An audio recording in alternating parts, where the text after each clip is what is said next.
Good Hey one. everyone, I'm here with some cast members from AMC's The Walking Dead. Welcome everyone. Thanks. Thank Thank you for having us. I'm gonna go down the line here actually.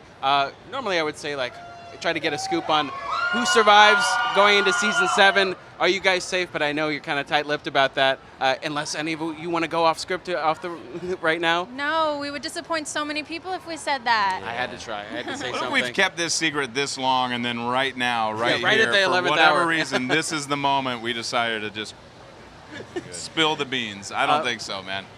Christian, I wanted to talk to you about last season.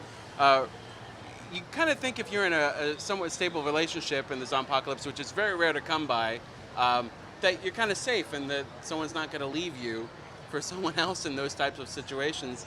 What was it like? What was it like for you to play this part where Abraham's leaving Rosita in the middle of, I guess, hell on earth Yeah. for someone else? Well, nothing is ever stable, especially in the zombie apocalypse, and I think that that's something that they were all very aware of. I mean, her and Abraham, of course, had a very incredible bond, and they will maintain some sort of bond after the breakup, but that it's a troubling and traumatic experience for two people to go through something like that, especially having enjoyed each other for so long and had the moments that they shared. But I think what's most important is surviving and keeping your family alive. And no matter what hardships all these people go through, their first priority is still surviving.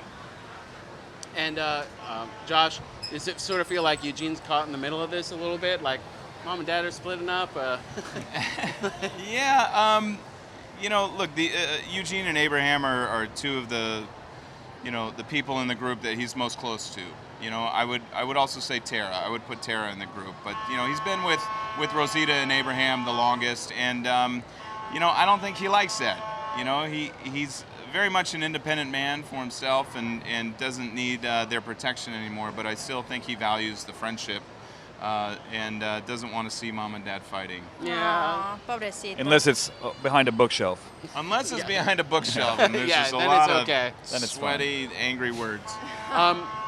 Did you like back this past season, sort of Eugene's big moment, not only just in his self-defense move that he got to do in the midst of a savior attack, but also, the idea he had for bullets and all that, sort of really wanting to be his own person and pull his weight.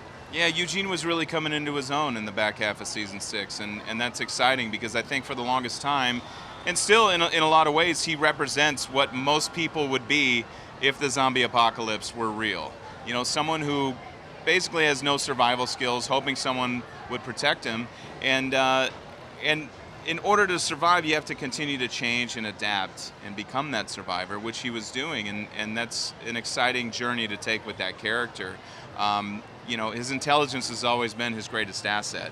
So if he's able to figure out a way to get his intelligence and some sort of physical capabilities working together, then look out. He's a new man, and unfortunately, he's a little bit in jeopardy now. It might be cut short. That lineup, everyone kneeling. Now, Aaron had felt some guilt this season for the map and sort of feeling responsible, leading in an invasion inadvertently into the place that he was protecting and recruiting for. What was that like to sort of go through that, and somebody who was so integral to the community but then felt like he had almost irreparably damaged it? Well, I think Aaron does kind of carry the weight of all the people he's recruited on, the responsibility of their lives squarely on his shoulder. He does feel responsible for them. If he hadn't met these people, they never would have gone to Alexandria, and he feels like he's really let them down by inadvertently losing the backpack, which of course have led the wolves back to that community.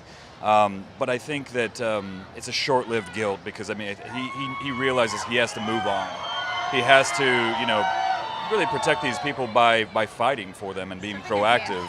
He can't just feel bad about it. He needs to go out, and that's why in episode 5 last year, of course, he and Maggie go out and try to find Glenn and Nicholas, and ideally save them, because he's a fighter as well. Oh, but those sewer zombies. The sewer zombies are the best. The poo so walkers. Mushy, so mushy. Yeah, What were they, poo They call them the walkers? poo walkers. Yeah. Guys, thank you so much for being here. Really appreciate it. Hope you enjoy the rest of your convention. Thanks for having us. As always, keep it locked right into IGN for all things Comic-Con.